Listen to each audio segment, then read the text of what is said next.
o'rtog'im kelib turib aytadida, seni kemang cho'kib ketdi dengizda deydida, savdo kemang cho'kib ketdi desa, alhamdulillah deydida. Keyin birozdan keyin kelib aytadi, bu sening kemang emas ekan, boshqa birovni kemasi ekan desa, unga ham alhamdulillah deydida. Keyin so'raydi, nega sen bunaqa deding?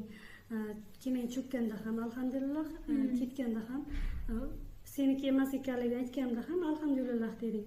Nega unday deding desa, keyin qalbimda agar o'sha narsalarim cho'kkanda qalbimda unga nisbatan bog'liqlik hissi yo'qmikan deb qalbimga nazar soldim deydida.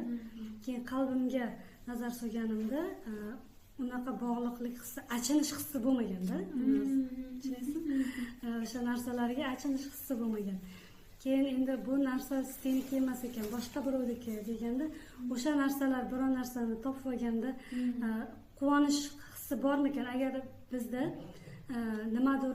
nimadirga bog'lansak, moddiy narsalarga, tarafdagi moddiy narsalarga bog'lanadigan bo'lsak, yo achinish hissi bo'ladi yo'qotib qo'yganimizda, yo topib olganimizda quvonch hissi bo'ladida. Shunaqa quvonch hissini his qilmadim deyapti-da.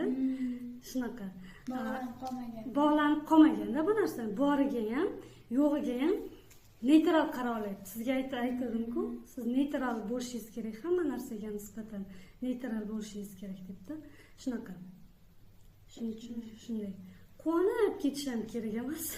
Mana qilganda quvonib ketdingmi, demak uning antisi ham bo'ladi-da. Demak xafa ham bo'lasan. Biror narsaga erishganingda quvonib ketdingmi, demak uning albatta antisi ham bo'ladi. Antisi ham bo'ladi-da. Demak u narsani yo'qotganingda, demak xafa ham bo'lasan. Bu sen